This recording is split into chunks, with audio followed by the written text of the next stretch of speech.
स्वागत है हमारे इस यूट्यूब चैनल में। फ्रेंड्स, सबसे पहले आप सभी को दीपावली की ढेरों शुभकामनाएं। आप सभी की दीपावली मंगलमय हो और माता महालक्ष्मी की कृपा आप पर सदा सर्वदा बनी रहे।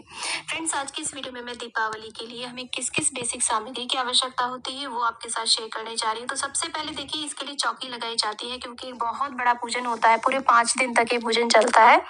तो एक चौकी ले लीजिए। चौकी पर बिछाने के लिए आप लाल या पीला कोई भी शुभ रंग का आप वस्त्र ले लीजिए। बेसिकली लाल रंग बहुत महत्वपूर्ण होता है। तो इसके साथ में हमें मूर्ति की आवश्यकता होती है। माता महालक्ष्मी गणेश जी की इस दिन पूजा की जाती है। तो आप मिट्टी की मूर्तियां यदि हर वर्ष नहीं लाते हैं तो आप नहीं ला सकते हैं। नहीं तो आप, अगर आपके पास पहले धातु की बनी हुई मूर्तियां हैं, चांदी की हैं, तो आप उन्हें अच्छे से गंगा जल से स्नान करा दें। पंचामृत से स्नान करा करके भी आप उनका पूजन कर सकते हैं।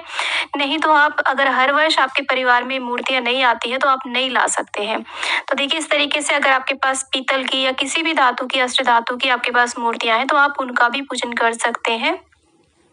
तो यहाँ पर देखिए, गणेश जी की और लक्ष्मी माता की और सरस्वती माता का पूजन किया जाता है इस दिन। और इसी प्रकार से आप चाहें तो देखिए, कोई आपके पास तस्वीर हो उनका पूजन कर सकते हैं, या फिर इस प्रकार से देखिए कैलेंडर आते हैं, आप वो भी ला सकते हैं। दीवार पे लगा करके इनका पूजन किया जाता है। तो कुल मिलाकर के हमें एक विग्रह चाहिए जिसका हम पूजन कर सके। तो जैसा भी आपके यहाँ पर होता हो आप वैसा कर सकते हैं। अगर आपके पास देखिए इस तरीके से पुरानी तस्वीर कोई रखी हो जिनका आप पूजन करते हैं, मंदिर में आप रखते हो, तो आप उनका भी पूजन कर सकते हैं, नई भी ला सकते हैं। जैसी भी सुविधा हो आप वैसा कर सकते हैं। साथ में देखिए, यंत्र का पूजन अवश्य रूप से आपको करना चाहिए इन 5 दिनों में, दीपावली वाले दिन। तो श्री यंत्र आता है, ये लक्ष्मी माँ का यंत्र होता है, आप इनका पूजन कर सकते हैं। या फिर एक संपूर्ण कुबेर यंत्र आता है जिसमें बाकी सारे जितने भी यंत्र होते हैं ना, वो सब दिए हुए होते हैं। तो आप ये संपूर्ण कुबेर यंत्र आप ला सकते हैं। इसमें कुबेर यंत्र भी होता है, श्री यंत्र भी होता है, नवग्रह यंत्र भी इसमें होता है। तो आप इनका पूजन कर सकते हैं। तो यंत्र का पूजन आपको अवश्य रूप से करना चाहिए और आप इन्हें मंदिर में भी स्थापित कर सकते हैं। साथ में देखिए, नवग्रह की स्थापना यदि आप चावल से नहीं करना चाहते हैं तो इस तरीके का यंत्र आता है। नहीं तो संपूर्ण कुबेर यंत्र में तो ये यंत्र दे ही रखा है, वहां पर भी आप पूजन कर सकते हैं या अलग से भी ऐसे ले सकते हैं। अब देखिए, दीपावली दियों का त्योहार होता है। बेसिकली मिट्टी के दिए हमें लेने होते हैं, मोमबत्ती वगैरह का नहीं। और मिट्टी के दियों का बहुत ज्यादा महत्व रहता है। और इसमें देखिए, एक बड़ा दिया लिया जाता है जो कि रात्रि भर जलता है, अखंड दिया जलाया जाता है। साथ में आप देखिए 21, 51 जितने चाहे उतने आप ज्यादा से ज्यादा दीपक ले सकते हैं। और इस तरीके के देखिए डेकोरेटिव दिए भी आते हैं मार्केट में, तो जैसे भी आपको मिल पाए आप ऐसे ले सकते हैं। और आप चाहें तो देखिए, इस तरीके से खुद भी दिए सजा सकते हैं अगर आपके पास समय है, सुविधा है। तो दिए हमें बहुत सारे प्रज्वलित करने हैं इस दिन। और इस तरीके से देखिए, तुलसी का छोटा सा गमला भी आता है और छोटे छोटे ना खेल खिलौने भी आते हैं, जैसे कि चूल्हा आता है और चक्की आती है, सिलबट्टा आता है, तो उनका भी पूजन किया जाता है। साथ में देखिए, ये मिट्टी का बना हुआ चौकटा आता है, इसे चौगड़िया भी कहते हैं कहीं कहीं पर। इसमें भोग प्रसाद अर्पित किया जाता है माता को, महालक्ष्मी को। तो आप इसे भी ला सकते हैं यदि आपके आसपास ये मिल रहा है। बाकी दीपावली के समय पर ना बहुत सारा सामान ऐसा मिलता है जो हमारे आसपास भी नहीं मिलता है ना, तो वो बाहर से ला करके बेचते हैं। और इसी तरीके से देखिए, हमें बातियां चाहिए होती है, बहुत सारी बातियां, चाहे तो आप खुद बना लीजिए, मार्केट से भी ला सकते हैं। और यहाँ पर देखिए, आप इस तरीके की खड़ी बातें भी ले सकते हैं या फिर आप ऐसी लंबी बातें भी ले सकते हैं।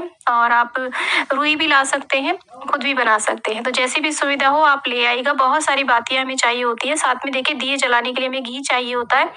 कम से कम 5 दिए तो दीपावली पे घी के जलाने ही चाहिए। उसके अलावा ज्यादातर सरसों के तेल के ही दीपक जलाए जाते हैं। आप चाहें तो देखिए, तिली का तेल भी प्रयोग में ला सकते हैं, दिए जलाने के लिए बहुत ही शुभ रहता है। लेकिन दीपावली पर ज्यादातर सरसों के तेल के दिए ही जलाने जाते हैं। तो देखिए, सरसों का तेल आप ले लीजिए, बहुत सारा तेल लगेगा। और देसी घी के 5 दिए तो आप अवश्य जलाइएगा। और पूजा के थाल में हमें क्या क्या चीजें चाहिए होंगी, तो यहाँ पर देखिए, धूप दीपक आप इस तरीके का देखिए, कमल के जैसा दीपक है, इसका भी प्रयोग कर सकते हैं। आप चाहें तो, वैसे तो मिट्टी के दिए जलाए ही जाते हैं, एक बड़ा दीपक माँ के आगे जलाया जाता है। उसके साथ में देखिए, आप यहाँ पर हल्दी, कुमकुम, अक्षत और चंदन, ये जो हमारा चौकटा होता है वो ले लीजिए आप यहाँ पर। और इसी के साथ में कपूर आरती करने के लिए हमें चाहिए होगी, तो कपूर ले लीजिएगा। और साथ में गंगा जल हमें चाहिए, और वस्त्र रूपी अर्पित करने के लिए हमें कलावा चाहिए, जनेऊ चाहिए, 2-3 जनेऊ ले लीजिएगा। और साथ में इत्र चाहिए। माता महालक्ष्मी की पूजा में बहुत महत्वपूर्ण होता है। और यहाँ पर देखिए सुपारी, सुपारी यदि आप नवग्रह की स्थापना कर रहे हैं तो काफी सारी सुपारी लगेंगी, और आप यदि षोडश मातृकाएं बनाएंगे तो 16 और 9 और उसके अलावा भी लगेंगी, तो ले लीजिएगा। और यहाँ पर देखिए घर में जो भी हमारे ज्वेलरी हो, सोना चांदी हो, उसका भी इस दिन पूजन किया जाता है दीपावली की रात में, तो आप वो रख सकते हैं। चांदी का सिक्का, सोने की कोई भी ज्वेलरी हो, और जो भी धन रखा हो ना घर में, उसका भी पूजन हमें करना चाहिए। साथ में माचिस की तो बहुत ज्यादा जरूरत है, क्योंकि हमें बहुत सारे दिए जलाने होते हैं। और इसी के साथ में माता को अर्पित करने के लिए आप श्रृंगार की सामग्री अवश्य लीजिए। लाल चुनरी माता को अर्पित करिए, माता महालक्ष्मी को, इस प्रकार से देखिए। और श्रृंगार की सामग्री यहाँ पर कम से कम 5 श्रृंगार की सामग्री आप अवश्य लीजिए। आप 16 श्रृंगार भी अर्पित कर सकते हैं। ये श्रृंगार की सामग्री बाहर हमें कभी किसी को नहीं देनी होती है। ये घर की जो गृह लक्ष्मी होती है ना, वो माता महालक्ष्मी पे चढ़ाने के बाद में घर की गृह लक्ष्मी को ही ये प्रयोग में लानी चाहिए।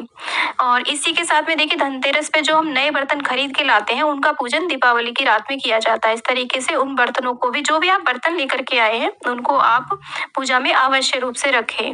और यहाँ पर देखिए माता महालक्ष्मी से संबंधित कई सारी चीजें होती हैं, जैसे कि गोमती चक्र होता है, कौड़ी होती है, और कमलगट्टे होते हैं। इन्हें आप जरूर लाइए अगर आपके पास नहीं है। अगर आपके पास पहले से ही ऑलरेडी बहुत सारे रखे हैं, तो नए हर वर्ष लाने की आवश्यकता नहीं होती है। आप उन पर अच्छे प्रकार से गंगा जल का छींटा दे करके आप उनको ही पूजन में रख सकते हैं, माता को अर्पित कर सकते हैं। और यहाँ पर देखिए एक कुबेर पोटली होती है, जिसे धन वर्षा पोटली भी कहते हैं, माता महालक्ष्मी पोटली भी कहा जाता है। ये पोटली कैसे बनाई जाती है, इसका वीडियो मैंने अभी रिसेंटली डाला है, उसका लिंक मैं आपको डिस्क्रिप्शन में दे दूंगी। आप ये पोटली तैयार कर लीजिएगा। दीपावली की रात्रि में इस पोटली का पूजन अवश्य रूप से करना चाहिए, बहुत ही महत्वपूर्ण होती है ये पोटली। और इसी के साथ में देखिए दीपावली पर रंगोली बहुत जरूरी होती है, क्योंकि रंगोली माता महालक्ष्मी को आकर्षित करती है। जितनी भी देव शक्तियां होती है ना, वो सभी को रंगोली आकर्षित करती है। तो आप रंगोली कलर जरूर लाइएगा पूजा में। आप अपने पूजा स्थल पर, घर के मुख्य द्वार पर रंगोली अवश्य रूप से बनाइएगा, घर के आंगन में भी। और इसी के साथ में हमें कुछ फूलों की आवश्यकता होती है। देखिए लक्ष्मी मैया को हम कमल का पुष्प यदि अर्पित करते हैं तो माता बहुत ज्यादा प्रसन्न होती हैं। और दीपावली को तो आपको जरूर मिल ही जाएगा आपके क्षेत्र में। और इसी के साथ में गुलाब के फूल भी अति प्रिय होते हैं, गेंदे और कोई भी फूल आपको मिल जाते हैं, वो आप पूजा में अवश्य प्रयोग करें। और यहाँ पर देखिए पान जरूर अर्पित करें माँ को, पान पर ही भोग लगाया जाता है माँ को। तो 5-7 जो भी हो वो पान आप अवश्य ले आइएगा। तो ये हमें फूल चाहिए होंगे।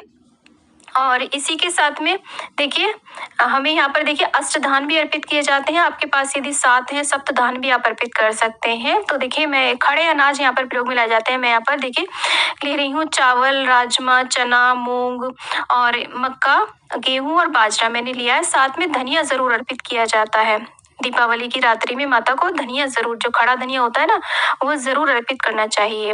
भोग प्रसाद में देखिए यहाँ पर मुख्य रूप से मिठाइयाँ लगाई जाती हैं। तो जो भी आपके पास मिठाई, चाहे अपने घर में बनाई हो या मार्केट से लाए हो, और पंचमेवा का भी आप भोग लगा सकते हैं। और जो महाभोग माना जाता है दीपावली पर, वो होता है खील बताशे का भोग। बहुत ही जरूरी होता है, इसके बिना दीपावली की कोई भी पूजा पूर्ण नहीं होती है। साथ में खांड के बने हुए खिलौने भी आते हैं, इनको भी आप पूजा में अवश्य रूप से आप रखें यदि आपको मिल जाते हैं। तो खील बताशे का आपको जरूर भोग लगाना है। और इसी के साथ में ऋतुफल, चाहे तो आप 5 प्रकार के भी लगा सकते हैं। और इस तरीके से आप ऋतुफल जो भी आपको मिल जाते हैं वो आप भोग प्रसाद में आप जरूर अर्पित करें।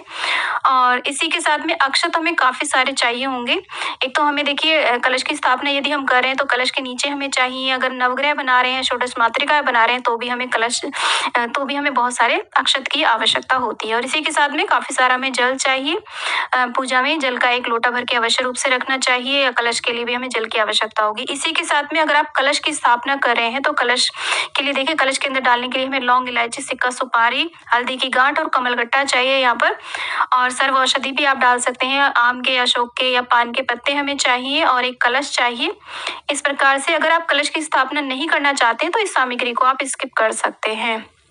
और इसी के साथ में देखिए अगर आप हवन करना चाहते हैं, वैसे बहुत ही विशेष रात्रि होती है, आपको हवन अवश्य करना चाहिए। तो हवन कुंड ले लें, लकड़ियाँ ले लें आम की, और आप गाय का उपला ले सकते हैं।